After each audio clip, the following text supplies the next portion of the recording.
A very good morning to all of you. In this class, I am going to start with another important topic of chapter organisms and population. In this chapter, we are going to discuss about the population growth model. Before going to start, first revise our previous class content, then we proceed to the today's topic. In previous class, we have discussed about the four basic processes of for calculating population density or for measuring population density, how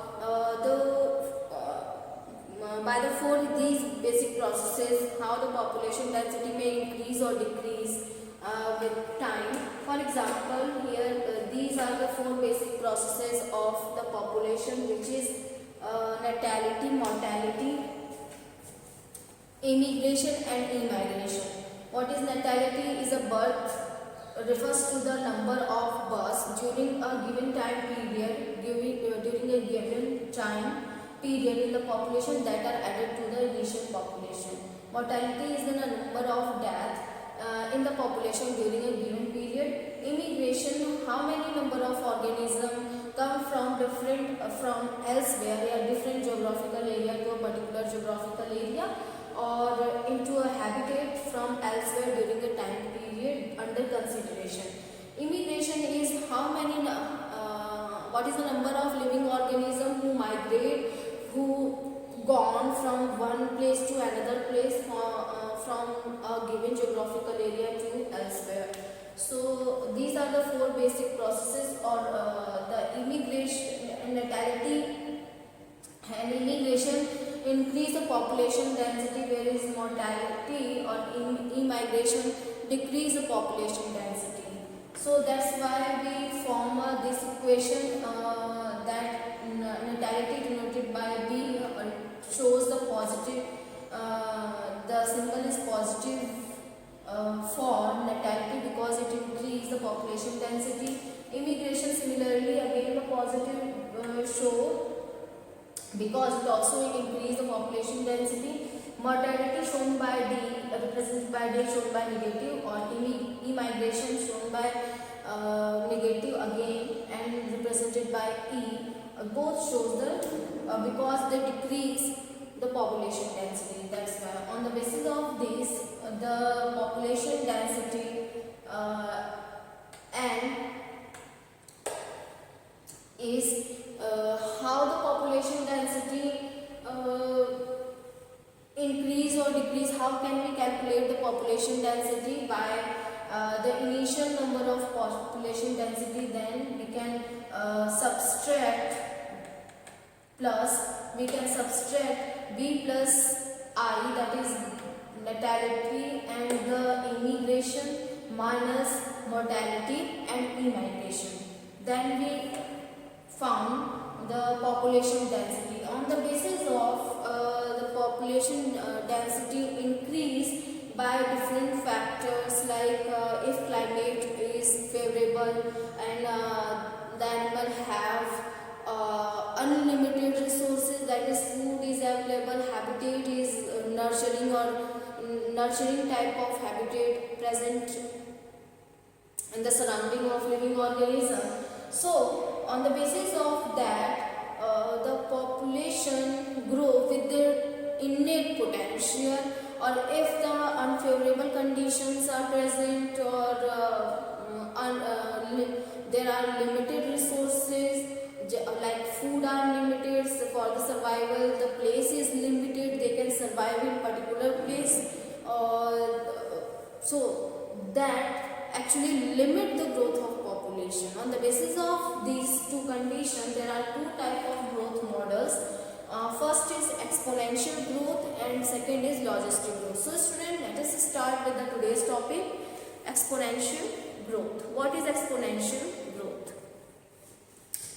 Now, when the resources are unlimited, and that type of resources in the unlimited resources, population can grow or organism can reproduce with their innate property, because no one restrict the growth of living organism. That's why it happened. For example, if a living organism, if living organism want to survive in a particular states which or in a particular geographical area which has unlimited resources, and second is unlimited resources, second is the climatic conditions are favorable, atmosphere is favorable, and their habitat is support for the reproduction. So then only the living organism grow with their innate property, so that type of growth is known as exponential type of growth. Now let us move with the topic, with the points which are given in the NCERT book. Here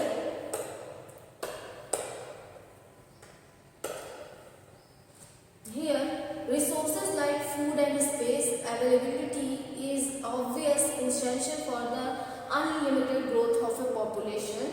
Ideally, when resources in the habitat are unlimited, each species has the ability to realize fully its innate potential to grow in number, as Darwin observed while developing his theory of natural selection. What is natural selection? That is, nature select the strong living organism. Those are not strong, not able to survive in a particular condition, they become die. But it only happen if the under the unfavorable condition, if the resources are limited.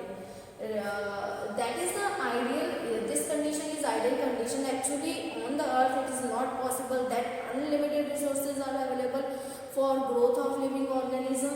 So it cannot be possible because nature has limited resources, or every and each organism have to compete with each other for the same resources. Now, geometric fashion. If in a population of size and the birth rate, that is per capita birth, are represented as B and the death rate represented as D, then the increase or decrease in N, that is population density, during a unit time period T dn by dt is equal to, here dn by dt is equal to B minus D into R. So what is R? Is intrinsic growth rate. The R is this question, that is intrinsic rate of natural increase, and is a very important parameter chosen for assessing impact of any biotic or abiotic factor on population growth. So that is the number of birth or minus number of death. Always the number of deaths always is smaller than the number of birth. It cannot be happen. That's why we always B minus D in the equation will be always the positive, not negative. Now, to give you some idea about magnitude of R values, for the Norway red, the R is 0.015, and for the flood beetle is 0.12. So it is depend upon upon the climatic condition. So the R value may be vary according to the, for example, in tropical rainforest or the lands or region which are present near the equator, they shows the low death rate, but other the polar areas shows a higher death rate. That's why this variation in the Norway are intrinsic increase rate of increase in population is differ from the flood beetles. In 1981, the R value for human population in India was 0.0205. Find out what the current R value is. So it can be calculated by number of births per year in a population, or number of minus number of death per year in a population.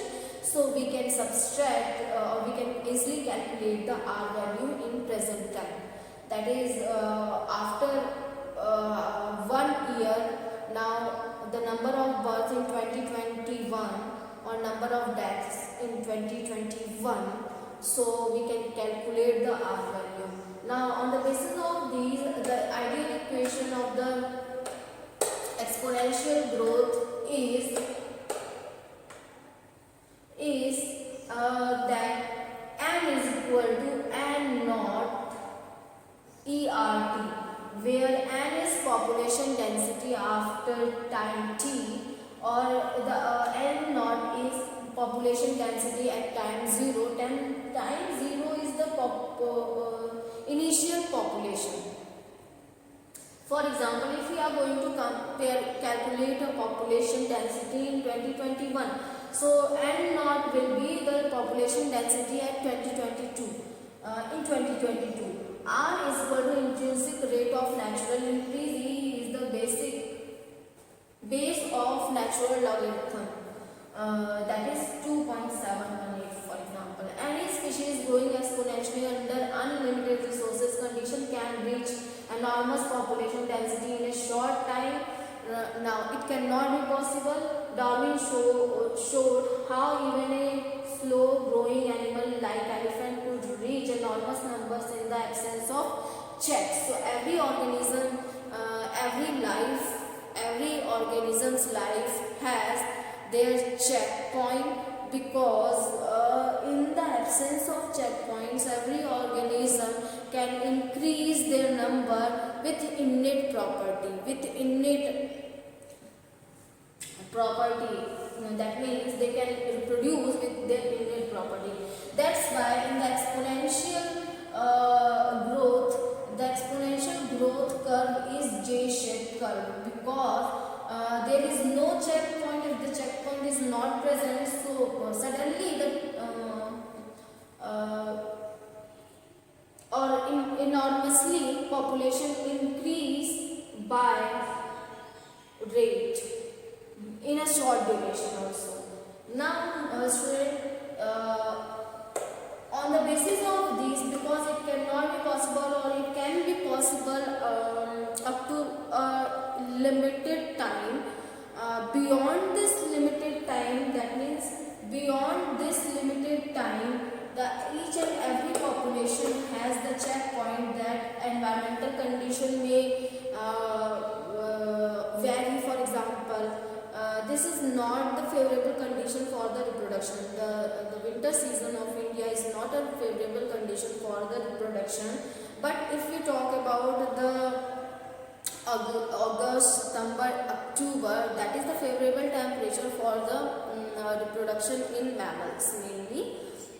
So mammals reproduce mostly in that time because of the suitable environmental condition, or favorable environmental condition. That is the reason behind the number. But so every and each organism will grow during the September, October, August, September, October with their full innate property. But after 3 months, they are not able to survive with their innate potential. Only those can survive with their innate potential. Those are adopted. If animals are not adopted, so they reduce their reproductive or the other metabolic activities during the winter season. Like in polar bears, polar bears cannot reproduce during winter season. They actually undergoes in the hibernation for 3 months, so that they can cross the extreme chilled condition for reducing their metabolic activity whole physiology. Now the living organism, because that is the ideal condition, it cannot be present. So what is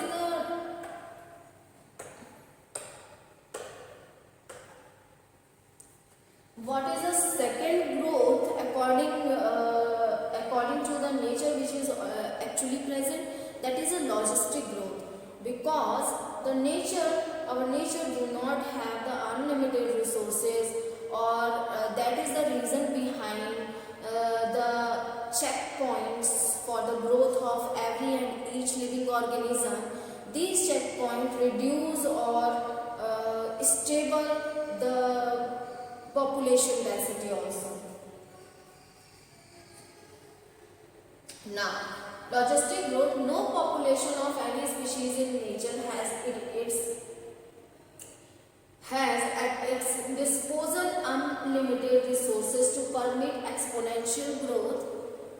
This leads to competition between individuals for limited resources. Eventually, the fitness individual will survive and fittest individual will survive and reproduce. The governments of many countries have also realized this fact and introduced various restrictions with a view to limit human population growth. So, because no such type of exponential growth is only the hypothetical growth model, because in nature each and every resources are limited, or it cannot be said that the sunlight, which is unlimited, also limit because you are receiving sunlight during the summer, during winter too, but not continuously. There are certain checkpoints in which the reduce in the sunlight. That means during spring, during rainy season, the sunlight is not available. During winter season, extreme winter condition, so sunlight is even those resources which are already unlimited, that are also not continuously required for living organism. Not available for living organism, that are also restricted. So how can we say the foods are unlimited, the habitat are unlimited? Actually, these are also limited resources. So that's why exponential growth is not shown by organism. The logistic growth is shown by living organism, because every and each organism can reproduce in under favorable condition. If unfavorable condition is available, is present, so at that time the living organism cannot produce or growth with their innate property, or also if we are culturing, for example, fishes, or we are giving the unlimited food resources to fish, but beyond limit it cannot be possible that the fish in the pond increase with their innate potential. For example, if there will be a carrying capacity that is beyond the pond, the fish are not able to grow or reproduce or live on the terrestrial region. For example, that in a pond, if fish, the carrying capacity or this boundary of pond can carry 900 fishes. So beyond this limit, no, if you are giving the unlimited food resources, but the habitat is limited, so you cannot increase the habitat. If we are going to increase another pond, so again the boundary limit the growth of fishes. Again it carry the 900 fishes only. Beyond the 900 carrying capacity of this pond, no fish will grow. So that is the reason behind it, that every geographical area have their carrying capacity. Every nature has their carrying capacity. That is how many fishes, how many living organisms can survive on a particular geographical area. Beyond this limit, no such living organism can survive. So that is the nature's carrying capacity, which is denoted by K for that species in that habitat. In that habitat. For example, in the pond, the Labiororita, which is the fish species, so only 900 this pond can carry a particular fish species. So beyond this 900, if you are giving unlimited food resources or food are available, so beyond this limit, no fish will increase, may decrease because of the over reproduction, because they don't have space for the survival. That's why. So you cannot increase each and every resources. So a population growing in a habitat with limited resources show initially a lag phase, followed by phase of acceleration. So first the lag phase is present, followed by acceleration. So initially in a limited resources, first the lag phase is available, through which a slowly increase in the population density, then suddenly increase in the population density and deceleration, and finally an asymptote, that is constant.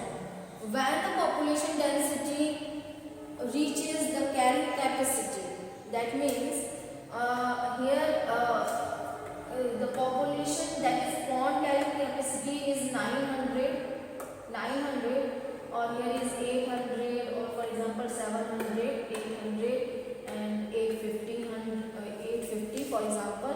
If a population grow, then when they reaches to the 900 fishes, the population decelerate because of the carrying capacity. So that is the asymptote. When the population density reaches the carrying capacity, a plot of n in relation to time t results in a sigmoid curve. So the curve is sigmoid, for example. Curve is sigmoid. This type of population growth is called Wernhorst-Parr logistic or logistic growth model. Wernhorst-Parr logistic or logistic growth model, or it is denoted by dn by dt Rn in bracket k minus n, that is carrying capacity is 900 for example, minus n natural population density in previous time at time t, or k is again the carrying capacity. So n is population density at time t, r is intrinsic rate of natural increase, k is carrying capacity. Since resources for growth for most animal populations are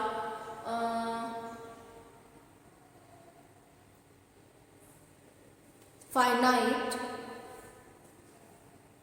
and become limiting sooner or later, the logistic growth model is considered a more realistic one. So here because no such species population have the unlimited resources, even human have the limited resources. That's why no such species can grow with their innate potential because of the carrying capacity. Beyond this carrying capacity, no one organism can grow or reproduce or can increase their population. So that's why if we are going to compare the population density at time t, so it is represented by r and k minus n by k. So where the k is the population, where carrying capacity, n is the population density at time t. R is intrinsic rate of natural increase. So here is overall about the population growth model, in which we have discussed about the exponential growth and the logistic growth, and out of these two only one is more realistic and one is hypothetical. So exponential growth is hypothetical, or because no such population have the unlimited resources, that's why it cannot be shown by any species of a population, now any population. Now logistic growth is more realistic, or it is also known by the another name, that is Verhulst logistic growth model. So student, I hope you like this video, and thank you for listening and watching.